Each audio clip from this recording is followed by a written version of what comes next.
I'm gonna record this just letting you. Okay. So one of our missions for the club involves sharing the love of taiko with the community. And although the art form, from an outsider's perspective, may appear simply as groups hitting away on giant drums, in actuality, it hides a huge history and culture behind its exhilarating mask.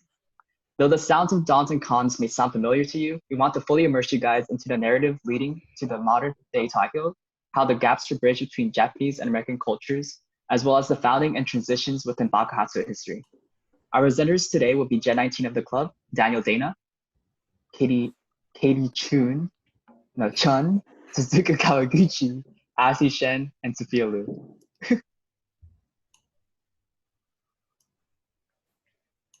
All right, so hi, I'm Daniel. I'm going to talk a little bit about taiko history, some of its origins and where we're at currently. So let's just get right into it. So a brief introduction to taiko. So for those that might not know, taiko means drum in Japanese. It also refers to the drumming art form. Really, the tradition of taiko came to Japan from Korea and China during the 8th century. And that's pretty old. So taiko is deeply rooted in Japanese history. And some of those historical uses were for religious ceremony, as drums can be seen at Shinto shrines and Buddhist temples, as well as seasonal festivals, and even theater and other forms of entertainment as well. But this is taiko back then. And even if this is still explored today, the taiko we know here, especially in America, is very different from back then. So next slide. So to really talk about modern taiko, it's always good to cover kumi taiko. And kumi taiko is really just a style of playing. It was invented by jazz musician Daihachi Oguchi. The kumi taiko style all it really means is that you're playing with an ensemble and you're using different types of drums. So what he did, the way he kind of gave a spin to it, was taking these older rhythms, sort of like breaking them down to let it accommodate multiple drummers. That way the taiko can be played as an ensemble. So for instance, maybe a smaller drum would be that plays at a higher pitch, could be used to keep time. A larger drum that has more of a bassier sound could be like the bass drum. And then you're kind of seeing the whole group function like one big drum set. That's kind of the idea of kumi taiko. So Daihachi Oguchi ended up, he founded the group Osuwa Taiko, and this kumi taiko style that I'm talking about here became very popular in the US. All right, so speaking of the US, we have taiko in America. And to understand why exactly taiko in America made the waves that it did, it's good to pay attention to the social forces that sort of made that happen. So let's see.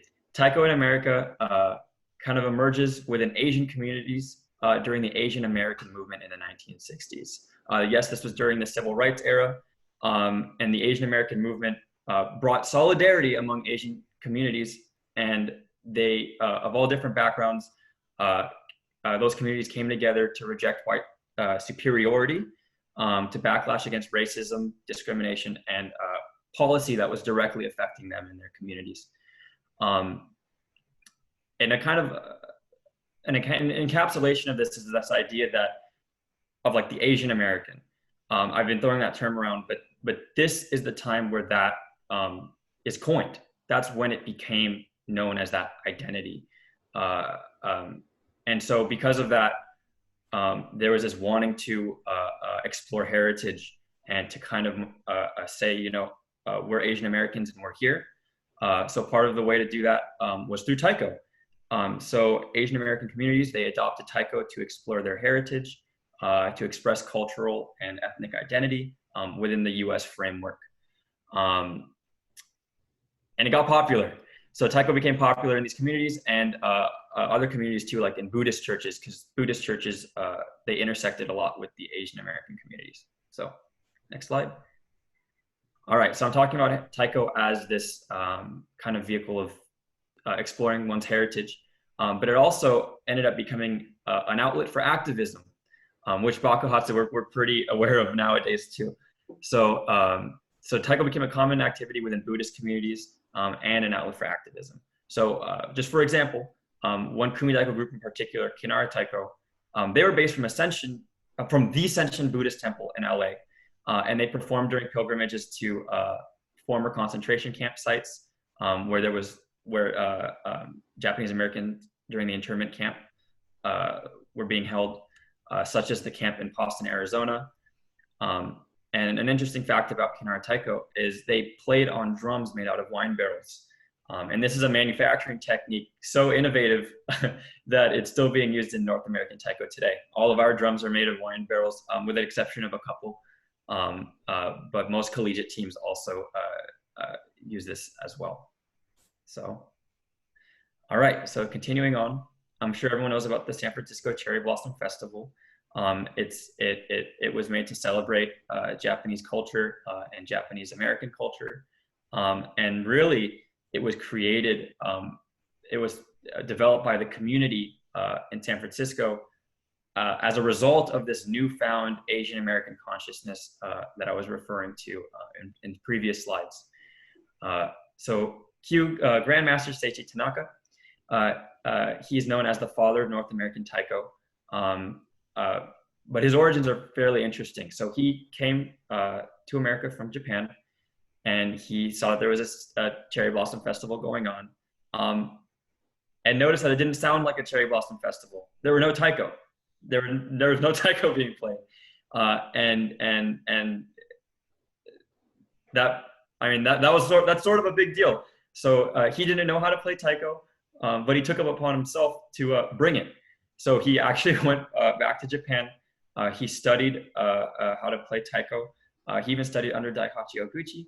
And after months and months of practice and learning, he founded the San Francisco Taiko Dojo. And so through groups like the San Fran Taiko Dojo and Kinara Taiko, this Kumi Daiko style that I was referring to is now, I mean, they weren't the only groups doing it, but those groups in particular is an example of how Kumi Daiko was being introduced to the US, even if they were doing it a little bit differently. All right. So here we are, collegiate taiko. So I was talking about this new consciousness, activism, and now we're seeing communities that are playing taiko. And the descendants of these communities began forming these collegiate teams in the 90s that still exist today. So begins with UCLA group Kyoto in 1990. And then we see Stanford Taiko and UC Irvine Jodaiko follow through in 92. And that starts the massive wave of college teams in the 2000s, including us. So we're a bit later, but that's sort of the gist of it. And that is a picture of us from last year. Yes, so this is a picture of us from our first practice last year. And as you can tell, we're a very supportive and loving group by all our happy, smiling faces. And you can also see a glimpse of the drums that we usually hit on. So those are the chus, and those are the main drums that we usually hit on. And the first drums you'd be learning in person. So this is just a general timeline of taiko groups that had a large influence on American taiko forms. So as you can see, the general trend is that in the beginning, there were a lot of Buddhist groups. And then near the end, that's when all the collegiate taiko groups started forming. And we are somewhere in the middle of the collegiate taiko group. So we were founded in 2001. And we've been alive and kicking ever since. So now I'm just going to briefly go over the mission statement. So through teaching and performing the art of taiko, the mission of Bakuhatsu Taiko Dan is to cultivate musical development, foster creativity and self-expression, and to share the love of taiko with the community. And Bakuhatsu Taiko Dan is open to all students and celebrates its diverse bridge between traditional Japanese taiko culture and modern North American art forms. So from the mission statement, as I said, we are very open to welcoming everybody who's interested in just learning about taiko and performing taiko, no matter your background, and we embrace everyone's differences. Additionally, this is a performing group, but we're also a learning group, so we learn a lot about musicality as well as Japanese American culture. And as a fun fact, Bakuhatsu means explosion, which represents the high energy and enthusiasm we show on stage to not only each other, but also to the audience. So just a little bit of history of how we first founded. So we were founded by John Chinozaki and Stacy Clark. And the way it actually happened was that John came to UC Davis and was surprised that there wasn't a taiko group already founded. So he took it upon himself to found it at UC Davis. And he was interviewed by the Aggie newspaper about him interested starting the club. And Stacy Clark read that article, and then it got her interested in helping John co-found it. And they also started practicing in the very beginning, practicing in a warehouse on tires. And then they slowly started getting some of the drums that we still use today. But it wasn't until 2005 when we started getting a large influx of the new drums and equipment that we still use today, as well as the beginning of written kushishoga, aka vocal song mnemonics that we use as a method to learn songs without actually having to hit any drums. Yeah, so to take off where Katie left off, from around 2011 to now, we have the showcase era. So in 2011, we had a large influx of members with previous taiko experience. And so we see these major performances that we still carry out to this day. Well, not with coronavirus, but we have Picnic Day, Crab Feed, and Davis Cherry Blossom, which are some of our highlights of the year. And then we have our annual showcase, which basically every year around May, we showcase everything that we've been working on throughout the year, including senior recognition, new members' growths, and new taiko pieces that members composed over the year. And it's a really cool time to show off to family and friends what we've been working on throughout the year. And basically there's a theme for each year. So in 2012, it was Akebono, and then we have Ikioi, Kokoro, Todoroki, Fushigi, Kizuna, Saisei, Konjo, and Nitsui. And Nitsui was our showcase from this past year, and unfortunately it was online, but hopefully you all will be able to watch one in person. All right, so as you can see in the picture, as Katie was talking about earlier, the top is back when we first started. So one of our founders, Stacy Clark's father's warehouse, is where they originally started off. And then we have a more recent picture on the bottom. You can see we've come a really long way in the past 20 years. All right, and now we just have a really rough outline of some of the more notable performances of Bakuhatsu. We have San Jose Oban, which we began attending in 2011, and we have attended every year since then. There's also the Crab Feed, which Suzuka briefly mentioned, that's held by the JACL, which is the Japanese American Citizens League, and takes place in Sacramento. Of course, there's also the Davis Cherry Blossom Festival, which we, Bakuhatsu, hosts every single spring since 2016, except for last year, but hopefully that'll come back next year in person, hopefully. And moving on more recently, in winter of 2020, we had the Yuba County jail protests, which was with Sura for Solidarity, demanding the closure of the Yuba County ICE Detention Center and jail. And also summer of 2020, we had the Tsuru Rising Vigil, which was in South San Francisco, and honored those who died in ICE detention facilities, Japanese ancestors who died in US concentration camps, and Black individuals killed by police. So as you can see, we're moving towards social justice performances, and we recognize our position in bringing awareness to the Asian American and broader community through art and music. This is also something that we're interested in doing this coming fall in November, where the Davis Cherry Blossom Festival is also holding a webinar for Black Lives. And we also have here another representation of what I mentioned before. We have San Jose Oban, the Crab Feed, and then Davis Cherry Blossom Festival. And I forgot to mention again, but we also perform in Picnic Day, which I'm sure some of you have heard about, but we have it every year here at Davis, and it's a pretty big deal. And I'm really excited to perform because we didn't get to last year, but hopefully. All right, so here's the list of our alumni who are in professional taiko groups. So after they graduated, they joined, and if you see the people with asterisks next to their name, they're still actively playing in these professional groups, which I think is super cool. And so we have groups based in Japan, which are Ondekoza, Amanojaku, and Kodo. and some people are still in America, like in Sacramento Taiko Dan, San Jose Taiko, Jiten Daiko, Proda, and Nen Daiko. And I think it's really cool to see how passionate they are. And now moving on to Bakuhatsu Online.